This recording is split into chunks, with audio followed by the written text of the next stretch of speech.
Okay, well, I'm going to finish up my last cool sheet. I'm talking about a website, and this is called Interesting Engineering. And this is truly interesting engineering. I love this website. There is so much stuff here, and it's really looking at engineering from different points of view. So when you go to the website, it's got different headers, different categories. They talk about culture, science, innovation, health, and transportation. And so I wanted to spend my 2 minutes here talking about some examples from a few of these different categories. So one of them from innovation, they talk about a pretty recent post is about the world's largest floating solar farm. This is in Singapore, and this firm is building a 2.2 gigawatt peak solar farm that will be floating off of the coast of Indonesia. Indonesia does not have a lot of land, so this is then another possibility, because there is a lot of water, that you can take advantage of that by having the solar farm there. Here's an example of something in science. So they have a series that has just finished up, and it is called Life in 2050. What will the environment look like where you live in 20 years? And so they've got these several installments that examine what life will look like from different vantage points. They looked at warfare in one of them, economics, education, everyday living, as well as space exploration, transportation, and medicine.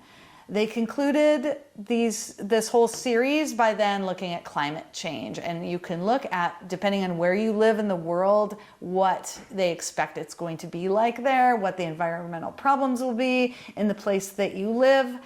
And it's really heads up, look what might be ahead if we don't do something about it.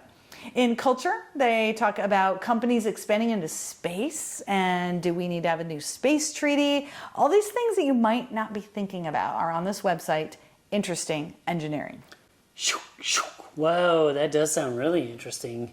And I love engineering. I'm kind of just getting into that engineering side, but I do find it fascinating, so I can't wait to check this out. Yes. Because it sounds like something I dig. Engineering is this realm. I wanted to be an engineer originally. I ended up being a scientist, but engineering... They're similar-ish, right? Yeah.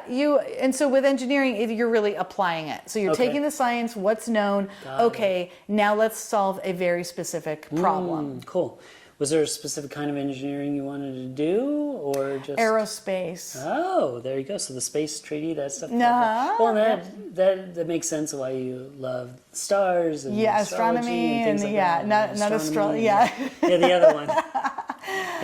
And I thought about being an astrophysicist as well. Oh, wow. But then my mom told me, then you'd have to live in Arizona. And I went, oh, okay. Oh, never mind. And then, wait a minute, but what's wrong with Arizona? And then, ironically, I ended up living in Arizona. Oh, well, there you go.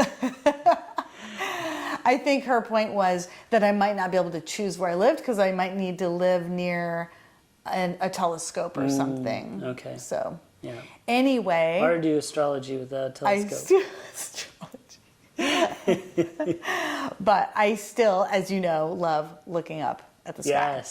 So, regardless of whether or not officially I'm any kind of astrophysicist. Or astrologist. I'm just going to keep saying it. You are. That's the thing. All right. Well, thank you so much for sharing. You're welcome. All right, my last cool sheet, I'm going to be talking about a YouTube channel. I can say a fellow YouTube channel now that we have a YouTube channel ourselves. And this is called Business Insider. Now, you've probably heard of Business Insider, the website. It's a financial news website. It's been going for 14 years and counting at time of recording. And it's really good. But what I'm really digging is their YouTube channel because it's kind of like the business version of the Discovery Channel. It has these short, just 7 to 15-minute little bite-sized documentaries about businesses, and then it also does long form too. It goes into an hour to 2 hour documentaries about different interesting topics.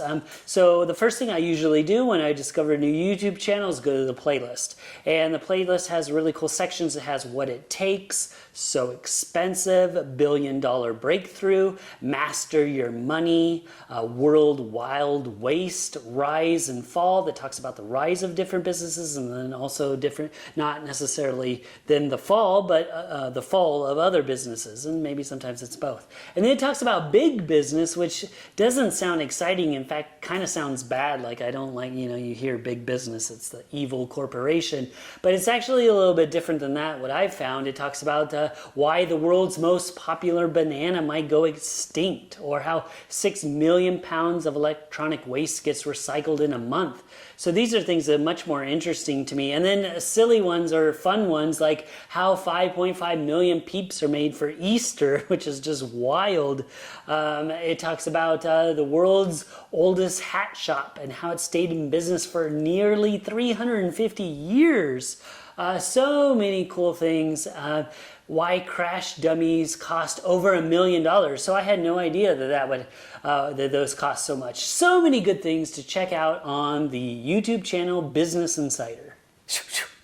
Whoa, a crash test dummy, $1 million? Yeah, and I don't know if I actually didn't listen to that specific one, but as I was gathering my notes, I was like, that might be the next one that I listen to. Yeah. It's each dummy costs $1 million.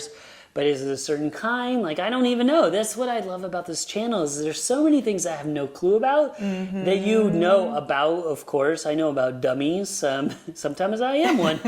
Maybe not a crash test, though. But I didn't know specifics. There's always a story, and when you tell that story well, it's interesting, and I love learning about it. Exactly. And I'm going to take that Peeps video, and I have two friends I'm sending that to for sure. Yes, so. I already sent it to one of my Peep-loving friends because I knew she'd get a kick out of it. In fact, she listens to the show, so shout out to Valerie. But yeah, that Peep is like a lifestyle. Oh, it is so bizarre. I don't quite understand the whole thing. No, like, but it's I love it. Iconic thing. I love the passion. People love it or they hate it, or they got something to say about it. Yeah, absolutely. It is.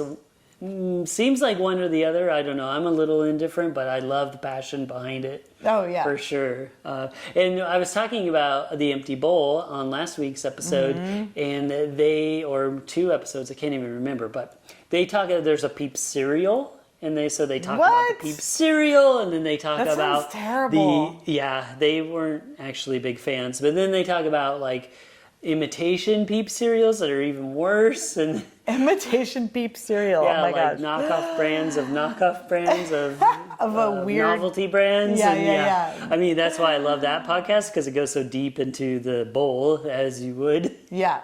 Well, I gotta say, I'm impressed by this because Business Insider, like, it's pretty dry. Yeah, like, it sounds super dry, but seeing website, the visuals, seeing it. But the YouTube channel, I bet their YouTube team is just stoked because they're making a lot of fun stuff, telling stories. Yeah. It sounds great. I mean, really I haven't cool. seen it yet, but it sounds really good. Yeah.